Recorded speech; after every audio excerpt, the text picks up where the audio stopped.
Hola, ¿qué tal? Nosotros somos el equipo 1 del grupo 322 y venimos a hablarles acerca de beta-oxidación. Nuestro equipo se compone de Arciniega Ábalos, Jonathan Josué, Chaparro Gil, María Kelín, de la O Serna, Víctor Adán, Isidro Moreno, Mariana y Puerta Bañuelos, Brian Alejandro. Se denomina beta-oxidación al proceso catabólico necesario para que los ácidos grasos puedan ser metabolizados completamente en la mitocondria, esto con el objetivo de producir energía en forma de ATP. Los ácidos grasos están formados por una gran cadena hidrocarbonada que pueden tener entre 4 y 33 carbonos. Sin embargo, para que puedan ser oxidados en el ciclo de Krebs, necesitan convertirse en moléculas de menor tamaño molecular, esto es, acetil-CoA. Por tanto, la beta-oxidación es un proceso que se encarga de desestructurar progresivamente las largas cadenas de carbonos de los ácidos grasos y convertirlas en moléculas más pequeñas. En resumen, la beta-oxidación produce la eliminación sucesiva de 2 átomos de carbono en cada ciclo de proceso, hasta que el ácido graso se descompone por completo en moléculas de acetil-CoA. Además, durante la beta-oxidación también se producen coenzimas reducidas, NADH y FADH2, que pueden ingresar en la cadena respiratoria, por lo que es un proceso metabólico que también produce una cierta cantidad de energía.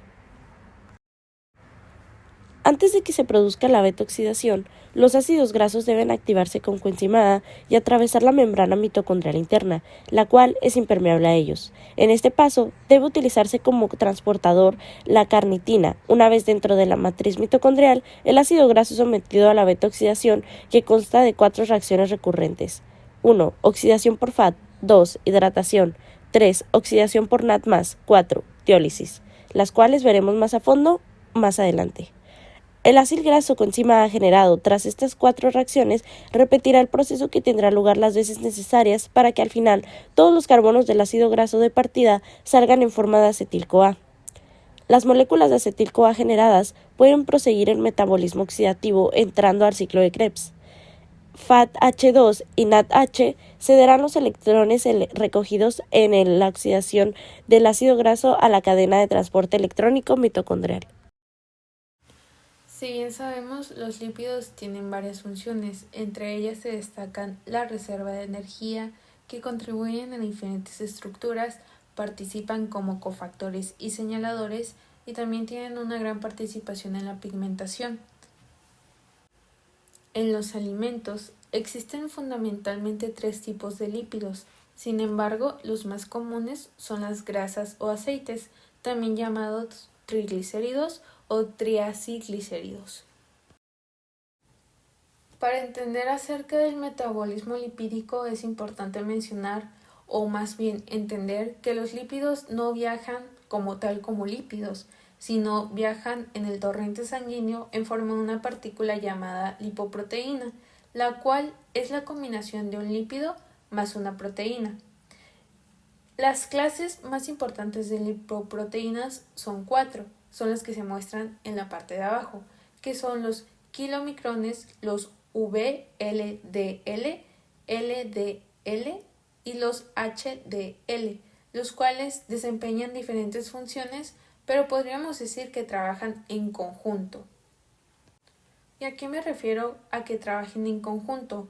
Pues por ejemplo los kilomicrones y los VLDL son como pareja, ya que ambos van a redistribuir los triglicéridos a órganos y estructuras muy importantes, como lo es el corazón, el músculo esquelético y el tejido adiposo.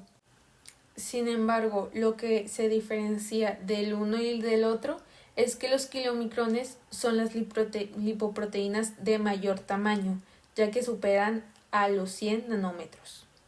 Ahora hablemos acerca de los LDL, los cuales son encargados de transportar colesterol hacia las células, trabajándolo así en conjunto con los HDL, que estos remueven el colesterol de las células y lo llevan de vuelta al hígado. Entonces, estos también trabajan en conjunto. Ahora hablando sobre el destino final de los ácidos grasos y el glicerol, pues tenemos que los ácidos grasos se van a ir a las células musculares, a los adipocitos y son transportados en sangre asociados a la albúmina.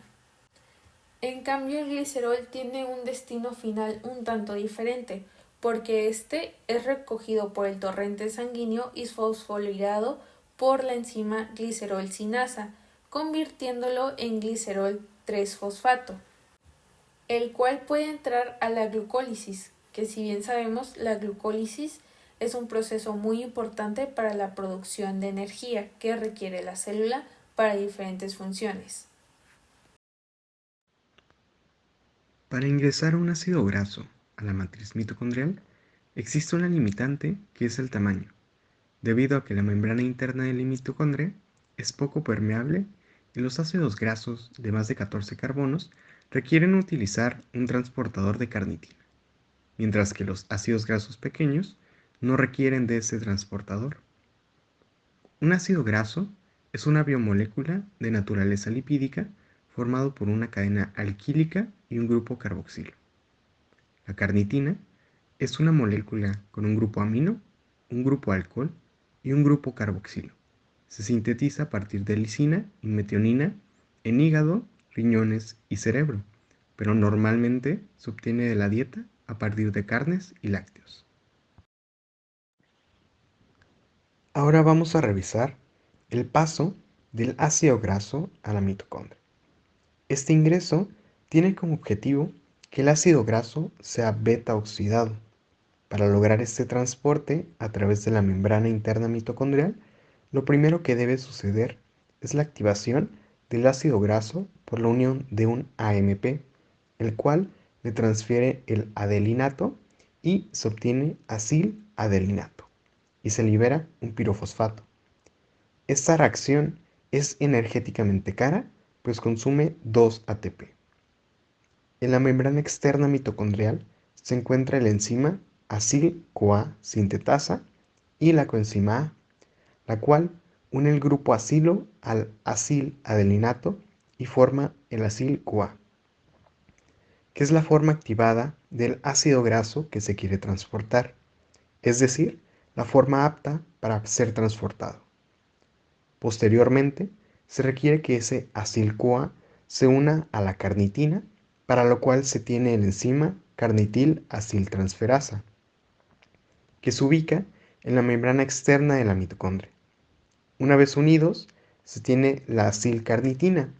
Esta puede entrar a la matriz mitocondrial por la lanzadera de carnitina que se encuentra en la membrana interna.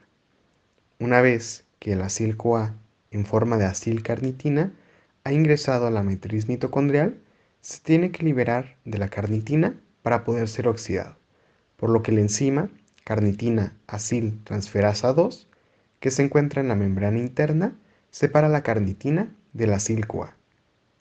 El resultado es el acil-CoA dentro de la matriz mitocondrial para su posterior beta-oxidación y carnitina que regresa por su transportador para reciclarse y seguir funcionando. Por último, cabe resaltar que la carnitina va a quedarse siempre en el espacio intermembranal y jamás va a tocar la matriz mitocondrial en este proceso. La primera reacción de la beta-oxidación consiste en la oxidación de acil-CoA por la enzima acil-CoA deshidrogenasa. Esta produce un enlace doble entre los carbonos alfa y beta en C2 y C3, generando un trans 2-enoil-CoA. La enzima utiliza como grupo prostético FAT.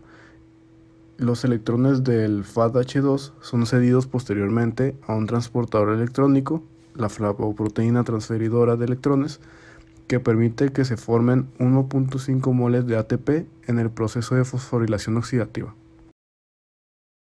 La reacción 2 consiste en la hidratación del trans 2-enoil-CoA.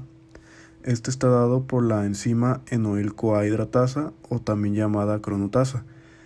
Esta reacción consiste en la adición de agua al doble enlace y de esta manera se forma el levo-3-hidroxiacil-CoA. Como dice mi compañero, pasaremos a lo que vendría siendo la reacción 3, que será una oxidación por NAD+.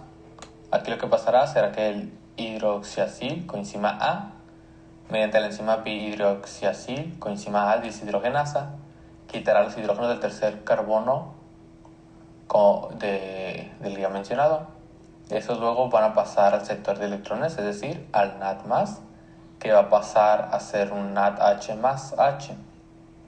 De aquí va a pasar a la cadena transportadora de electrones para hacer energía.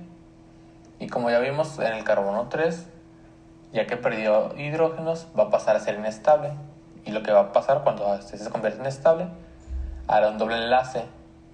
Por esto se va a pasar de ser hidroxiacil coenzima a ser cetoacil coenzima A. La cuarta reacción y la última, que será la que conocemos como tiólisis, lo que va a suceder será lo siguiente.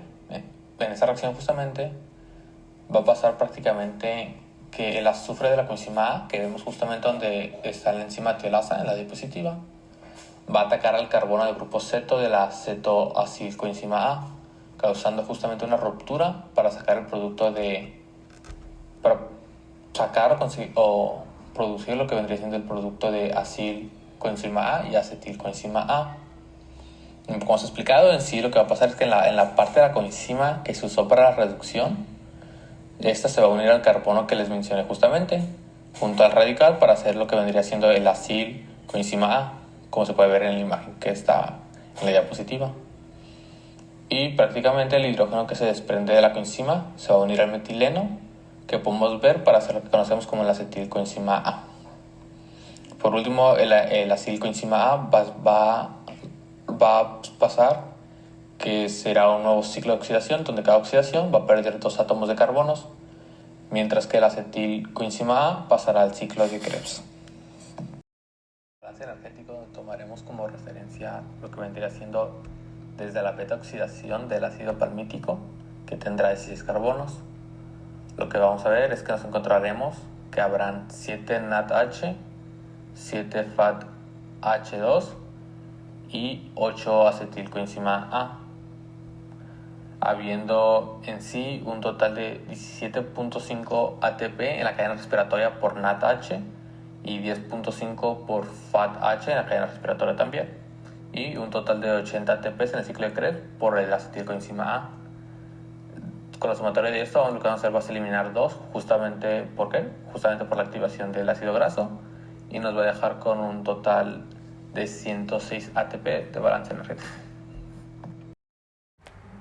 Los ácidos grasos son compuestos en cadena de diferente longitud que constituyen una de las principales fuentes de energía, especialmente para el corazón y el músculo esquelético. Todos los seres vivos necesitan energía para crecer, moverse, pensar y realizar cualquier otra actividad. También necesitamos energía para que funcionen todas las reacciones metabólicas que permiten la vida como la conocemos. La energía se produce por la oxidación principalmente de la glucosa y los ácidos grasos dentro de la mitocondria. Con esto, asimilamos la importancia del proceso de la beta-oxidación a nivel de que la supervivencia de los organismos depende estrictamente del aporte energético, para lo cual deben encontrarse disponibles combustibles biológicos que, al ser oxidados, liberan su energía para ser conservado en forma de ATP y de otros nucleótidos similares, con cuya participación pueden ocurrir los múltiples procesos celulares demandantes de energía. Entre los principales combustibles biológicos se encuentran los ácidos grasos, sustancias que, gramo por gramo, contienen más del doble de la energía de los carbohidratos y las proteínas. El tejido adiposo es el tejido especializado que almacena ácidos grasos, para lo cual los esterifica con glicerol, convirtiéndolos en triacilgliceroles. La utilización de la grasa almacenada se activa fundamentalmente en el ayuno, condición en la cual los triacilgliceroles se hidrolizan, liberándose los ácidos grasos a la circulación sanguínea, por medio de la cual llegan a los distintos tejidos que puedan utilizarlos.